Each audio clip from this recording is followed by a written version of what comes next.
Hey guys, it's FaithNo45 and I'm back to continue showing off the new dojo features that were added in Isleweaver, and this video in particular looks at how to acquire the much wanted dojo NPCs. Warframe added 8 NPCs to this update, and to access them, because they don't initially appear in the decorating catalogue, you need to head to the Ventkids Lab. If you're brand new to dojos, the Ventkids Lab used to be the most unnecessary room in the dojo. Prior to the update, this room used to host Ureli, the Ghoul Saw, and some K-Drive skins. Here it is on the map if you don't know what the room looks like. You can also fast travel directly to the lab console by using the fast travel on the gear wheel. Now you know where the console is, go there and you'll see the 8 NPCs that were added. And to keep this as simple as possible, just like the weapons in all the other labs, you have to research the NPCs first before they appear in the decorating catalogue. There are 4 Cetus and 4 Solaris named NPCs. You need to fund the research with resources, and with the Cetus group you need credits, Neurodes, Rapido, Ferrite and Groctrol. The resources you need for the Solaris guys are credits, II Rotoblades, Thermal Sludge, Mitocardia Spores and Traversite Alloy. The amount you need depends on your clan tier size, from Ghost through to Moon. On screen here is what it costs to research the respective Cetus and Solaris NPCs for Ghost tier, which is fairly easy to obtain.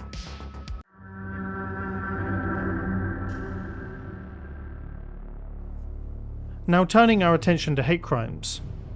Akin to when they nerfed Ember's World on Fire all those years ago, the Moon tier costing of these NPCs is eye-watering. It costs 2000 Traversite Alloy per Solaris NPC, meaning that your clan needs 8000 in total to complete the research. To get up to speed, Smokefinger sells you the blueprint to in Fortuna for Traversite Alloy, and you craft it in your foundry after finding a mountain of Traveride, sourced from containers and everyone's favourite minigame in Warframe.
So once you have grinded all of the resources you need from the plains of Eidolon or Valis, you can donate them to begin the research of the NPCs.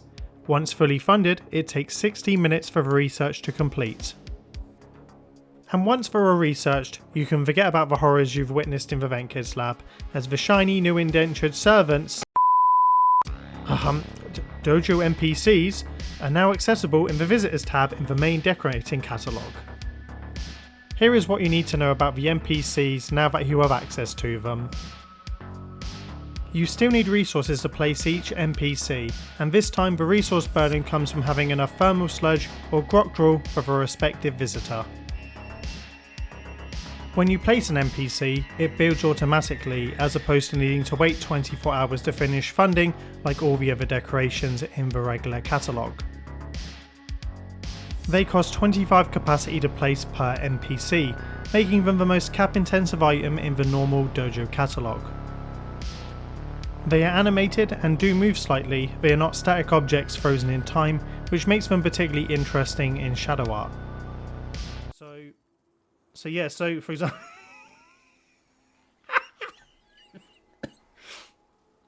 Oh, it's so cursed! Oh my god! You can place a maximum of 4 NPCs of each type in a room, meaning that if you wanted to use the maximum amount of NPCs for a project, you can place 32 NPCs in total at a whopping 800 room capacity, which is exactly half of the 1600 capacity of the biggest rooms available. Here is how many it is visually on screen. Of the 8 added, 6 of the NPCs are standing, and 1 Cetus and 1 Solaris are in a sitting position.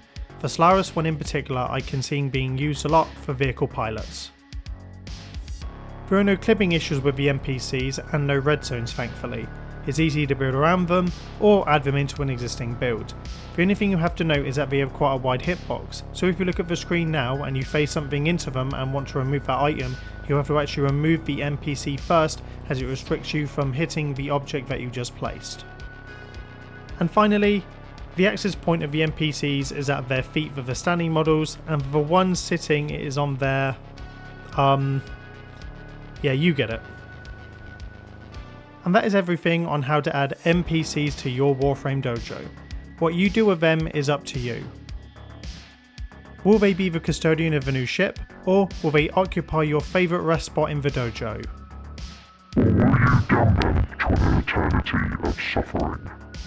Fingers crossed we get even more in the future. There are tons of NPCs in Warframe that would be fun additions to the dojo, including the Ventkids or existing dry dock NPCs that are already there. I would love to also have the retro humans from 1999, they'd be great additions.